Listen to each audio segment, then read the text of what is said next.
News બુલેટિનમાં આપનું સ્વાગત છે। હું છું પંકજ શર્મા। શરૂઆત એક મહત્વપૂર્ણ ખબરથી કરીશું। સમાચાર આવી રહ્યા છે રાજ્યસભાની ચૂંટણીને લઈને। આ એક મોટા સમાચાર છે। રાજ્યસભાની 4 બેઠક પર ભાજપ ઉતારશે ઉમેદવાર। નવા ચહેરાઓને ભાજપ સ્થાન આપી શકે છે।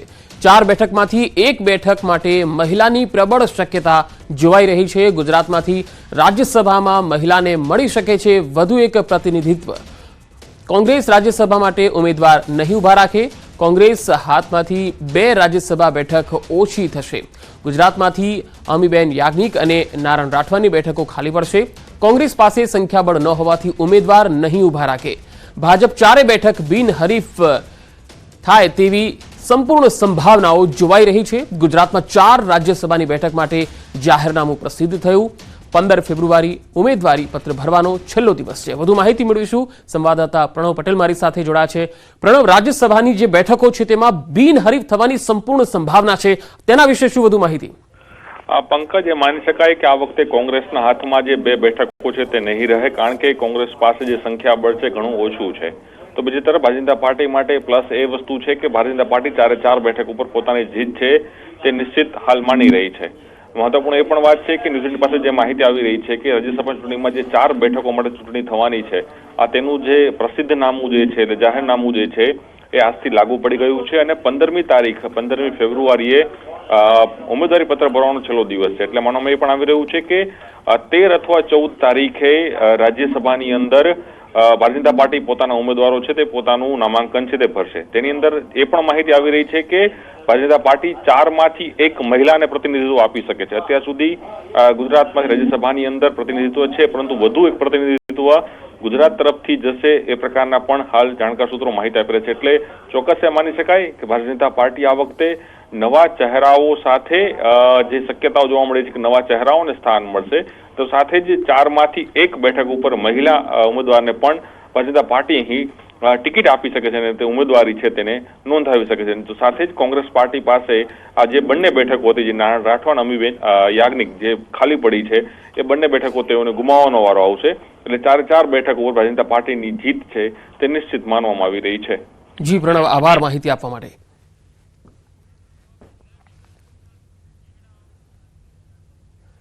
અને સુરતથી એક મહત્વપૂર્ણ ખબર મળી રહી છે। સુરતના પાંડેસરામાં ખાનગી સિક્યુરિટી એજન્સીના સુપરવાઇઝર પર ફાયરિંગના પ્રયાસનો મામલો।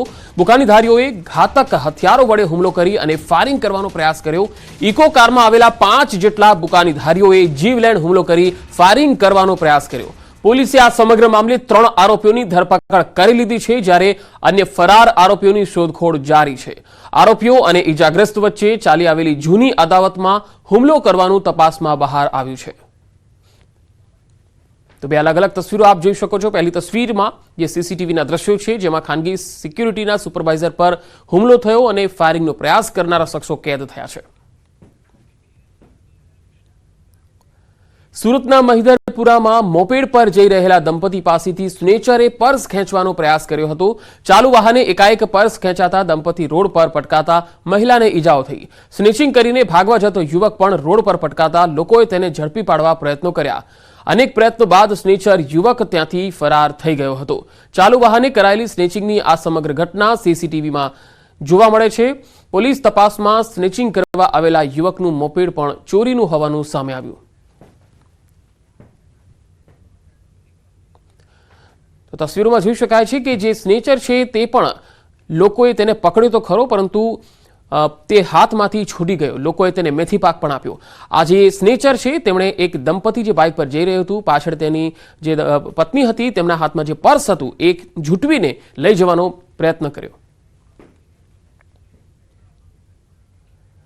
સુરતના ડિંડોલીમાં કારીગરે આપઘાતનો પ્રયાસ કર્યા બાદ બચી જતા લૂંટની ફરિયાદ નોંધાવી હોવાનું સામે આવ્યું।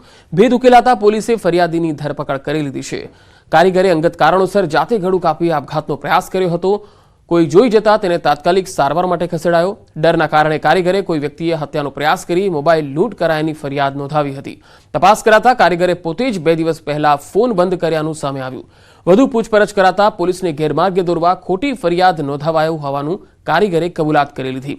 પોલીસે કારીગરની ધરપકડ કરી લીધી છે। જે મૂળ વિક્ટિમ છે એના સાથે ખૂબ ડીપલી કાઉન્સેલિંગ કર્યું, એમની સાથે વાતચીત કરી, અને છેવટે તેમણે કબૂલ્યું કે આ સમગ્ર ઘટના એક એટેમ્પ ટુ સુસાઇડનો કેસ હતો, નહીં કે એટેમ્પ ટુ મર્ડરનો. જે મૂળ વિક્ટિમ છે એના વધુ માહિતી મેળવીશું. સુરતથી સંવાદદાતા કીર્તેશ જોડાયા છે. કીર્તેશ, આ કારીગરે આપઘાતનો પ્રયાસ કર્યો અને ત્યારબાદ જે ફરિયાદ થઈ છે ત્યારે આખો આ મામલો શું છે અને કેવી રીતે હવે પોલીસ કામ કરશે? બિલકુલ, સુરતના ડિંડોલી વિસ્તારની આ ઘટના છે, જ્યાં કારીગરે આપઘાત કરી પોતે ગળું કાપી નાખ્યા હોય તેવો સ્ટન્ટ કર્યો હતો. જો કે ડિંડોલી પોલીસે મોબાઈલ લૂંટની ઘટનાનો ભેદ આ મામલે ઉકેલી કાઢ્યો છે. ચપ્પુ તો ફેરવ્યું હતું, પરંતુ કોઈની જાનહાની ના થાય તે પ્રકારે કર્યું હતું. ઇજાગ્રસ્તની કોલ ડિટેલ કાઢાવતા આ સમગ્ર મામલો સામે આવ્યો હતો. પોલીસને ગેરમાર્ગે દોરવા માટે લૂંટની ઘટના ઉપજાવી કાઢી હતી. પોલીસે આ મામલે કહી શકાય કે ગુનો દાખલ કરી ધરપકડ કરી છે અને વધુ તપાસ શરૂ કરી છે. જી કીર્તેશ, આભાર માહિતી આપવા માટે.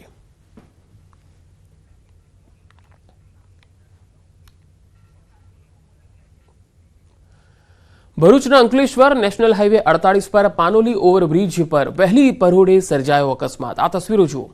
અહીંયા ઉભેલો ટ્રક પાછળ એસિડિક કેમિકલ ભરેલ ટેન્કર ધડાકાભેર ભટકાયું. એસિડથી ભરેલું આ ટેન્કર વહેલી પરોઢે અકસ્માત થયો અને તેના પગલે લીકેજ થયું. ટેન્કર લીકેજ થવાથી વાહન ચાલકોને આંખોમાં બળતરા થઈ અને શ્વાસ લેવામાં પણ તકલીફ પડી. રોડ પર હાલ એસિડિક કેમિકલના ધુમાડા નજરે પડી રહ્યા છે. હજુ પણ વાહન ચાલકોને આંખોમાં બળતરા અને શ્વાસ લેવામાં તકલીફ પડી રહી છે. ફાયર વિભાગની ટીમ અહીંયા પહોંચી હતી અને પાણીનો મારો ચલાવી એસિડિક કેમિકલ ડિસ્ટ્રોય કરે એ ખૂબ જરૂરી છે.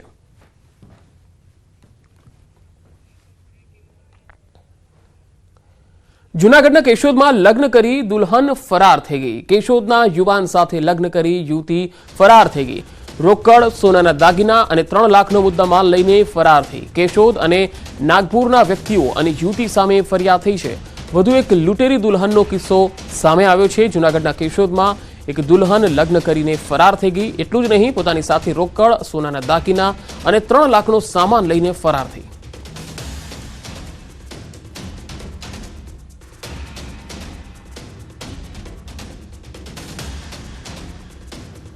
વડોદરાના બામણગામ પાસેથી દારૂ ઝડપાયો. આઈસરમાં લઈ જવાતો હતો વિદેશી દારૂનો જથ્થો. વિદેશી દારૂની 31,440 નંગ બોટલો મળી આવી. દારૂ સહિત કુલ 37.44 લાખનો મુદ્દામાલ જપ્ત કરાયો. કરજણ પોલીસે દારૂના જથ્થા સાથે એકને ઝડપી લીધો.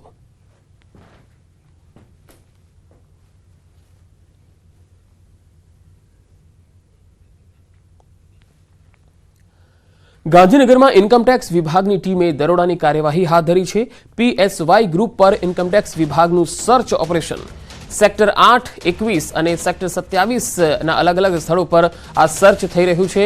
એક સાથે 27 જેટલી જગ્યાઓ પર સર્ચ ઓપરેશન ચાલી રહ્યું છે. 100 જેટલા અધિકારીઓ અને કર્મચારીઓ આ સર્ચ ઓપરેશનમાં જોડાયા છે. બંકિમ જોશી, નિલય દેસાઈ, વિક્રાંત પુરોહિત સહિતના ભાગીદારોને ત્યાં દરોડા પાડવામાં આવ્યા. ઇન્કમટેક્સના 100થી વધુ અધિકારીઓ આ તપાસમાં જોડાયા છે. તપાસના અંતે મોટા પાયે બેનામી વ્યવહારો મળે તેવી સંભાવના જોવાઈ રહી છે.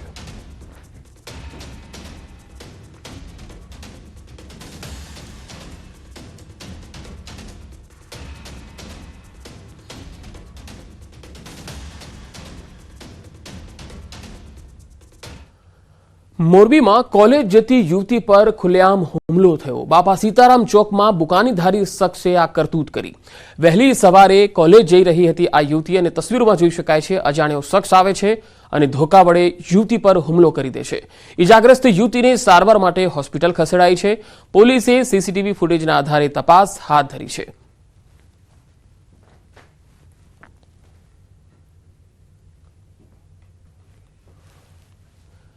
રાજકોટના યાજ્ઞિક રોડ પર મારામારી થઈ ગઈ. આ મારામારી કરતા યુવકનો એક વિડીયો પણ વાયરલ થયો છે. સામાન્ય બાબતે પ્રૌઢ સાથે બબાલ થઈ હતી. આ તસવીરો જુઓ. અહીંયા મારામારી કરતા યુવકના સીસીટીવી ફૂટેજ સામે આવી ગયા. પોલીસે આ વાયરલ વિડીયોના આધારે તપાસ હાથ ધરી છે.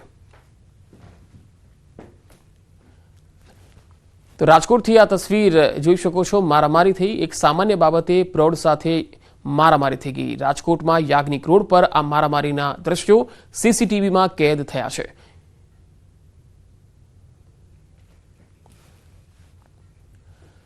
અંબાજીથી માર્બલ ભરીને જતા ટ્રકનો અકસ્માત થયો. ત્રિશુલિયા ઘાટ પરથી ટ્રક પલટી જતા દુર્ઘટના થઈ. ડ્રાઈવરે કાબુ ગુમાવતા ટ્રક પલટી ગયો.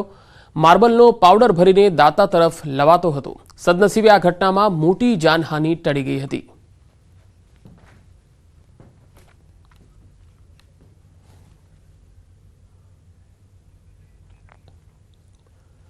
તોડકાંડના આરોપી તરલ ભટ્ટને જેલ હવાલે કરાયો છે. એટીએસ અને પોલીસે રિમાન્ડ નહીં માંગતા જેલમાં મોકલાયો.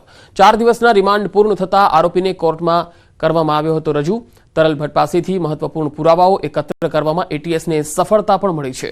તરલ ભટ્ટનું પર્સનલ લેપટોપ, ડેસ્કટોપ અને 3 મોબાઈલ રિમાન્ડ દરમિયાન કબજે લેવાયા. જૂનાગઢ એસઓજી ઓફિસમાંથી 2 કમ્પ્યુટર અને 1 પેન ડ્રાઈવ પણ કબજે કરાયું. તમામ ઇલેક્ટ્રોનિક વસ્તુઓ એફએસએલમાં તપાસ માટે મોકલવામાં આવશે. સેશન્સ કોર્ટમાં જામીન માટે આરોપી અપીલ કરી શકે છે.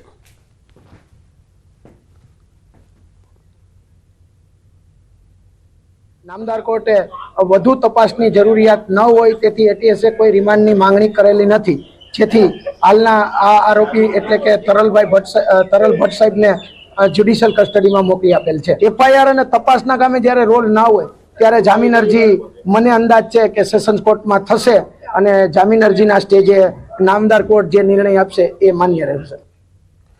નવસારીના વાંસદાના માનકુનિયા ગામેથી ઠાસણી બંદૂક સાથે 2 શખ્સો પકડાયા. નવસારી એસઓજીએ દેશી બનાવટની બંદૂક ઝડપી લીધી. લાલજી ઘનગરે ઘાસના પુરેટિયામાં સંતાડી રાખી હતી આ બંદૂક. એસઓજીની ટીમને બંદૂક સહિત લોખંડના પારા, ફટાકડી અને દારૂગોળા જેવા પાવડર ઘરમાંથી મળી આવ્યા.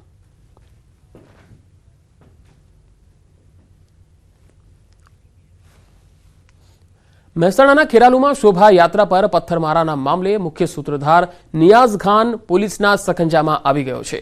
આરોપી નિયાઝ ખાન ઉર્ફે ચીનીઓ હયાત ખાન પઠાણ ઝડપાઈ ગયો છે. આરોપીને દેશી તમંચા સાથે ઘરમાંથી એલસીબીએ પકડ્યો હતો. આ શખ્સ સામે લૂંટ, ધાડ, મારામારી, એનડીપીએસના અનેક ગુના પણ નોંધાયા છે. જુગાર પ્રોહિબિશનના કેસમાં પણ આરોપીની સંડોવણી છે. પોલીસે આરોપીની ધરપકડ કરી આગળની તપાસ હાથ ધરી છે.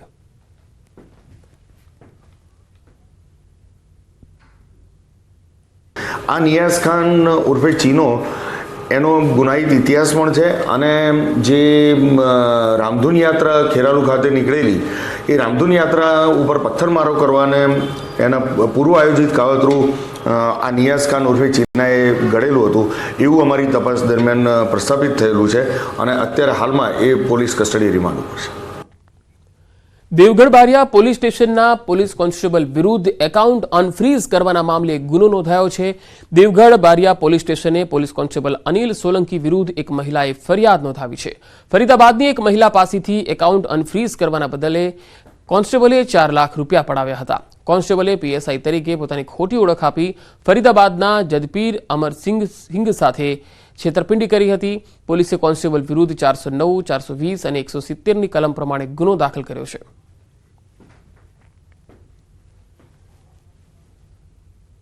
એ જે કોન્સ્ટેબલ છે, જે આરોપી કોન્સ્ટેબલ છે, એમને સામેથી કોમલબેનને કોલ કરીને અનફ્રીઝ કરવા માટે પૈસાની માંગણી કરી હતી. છેલ્લા 1 વર્ષમાં ફરિયાદી પક્ષ લગભગ 2 લાખ રૂપિયા આપી દીધા હતા કોન્સ્ટેબલને અને સતત આ કોન્સ્ટેબલ એમને હેરાનગતિ પણ કરી રહ્યા છે.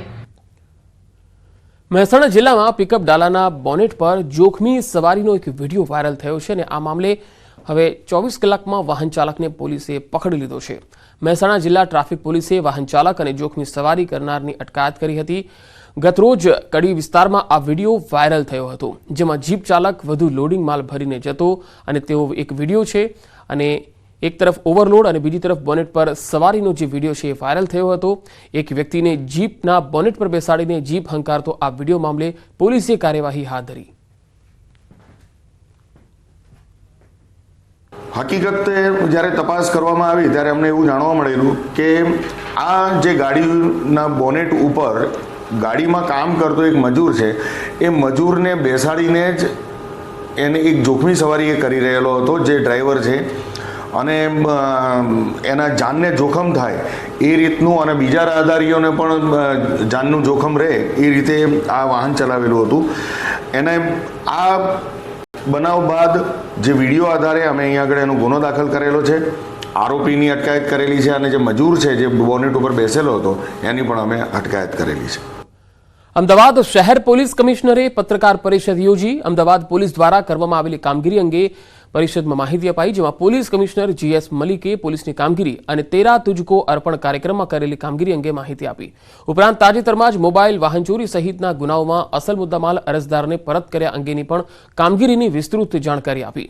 છેલ્લા 4 મહિનામાં અરજદારોને મુદ્દામાલ અપાવવા ઝુંબેશ કરી છે. છેલ્લા 6 માસમાં ખૂનના 14% કેસ ઘટ્યા છે. ગરફોડ ચોરીમાં પણ 22% કેસ ઘટ્યા છે.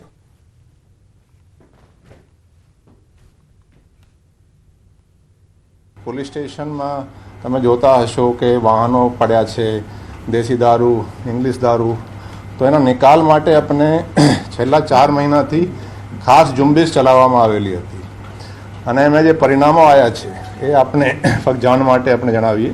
જે વાહનો છે 1372 વાહનો, 20 કરોડથી ઉપરના વાહનો જે તે કોર્ટના હુકમ મુજબ એના માલિકને પરત આપ્યા છે. કુલ 33 કરોડ 22 લાખ 98,657 રૂપિયાના જે મુદ્દામાલ છે એ છેલ્લા 4 મહિનામાં પોલીસ સ્ટેશન અને એના અમલદાર અને સુપરવાઇઝરી અધિકારીઓના મહેનતથી ઓછા થઈ ગયા છે. ખૂનના ગુનામાં સરખામણી કરીએ તો 14%નો ઘટાડો છે. રોબરી જે છે એમાં આ 6 મહિનામાં 50 હતી, ગયા વખતે 81 હતી, એટલે 38% રોબરીમાં ઘટાડો છે. હાઉસ બ્રેકિંગ જે ઘરફોડ હોય છે, દિવસની ઘરફોડમાં પણ 22%નો ઘટાડો છે અને રાતની ઘરફોડ જે છે એ આ 6 મહિનામાં 195 થઈ છે, ગયા એ સરખામણી સમયમાં 217 થઈ હતી, એટલે એમાં પણ 10%નો ઘટાડો છે.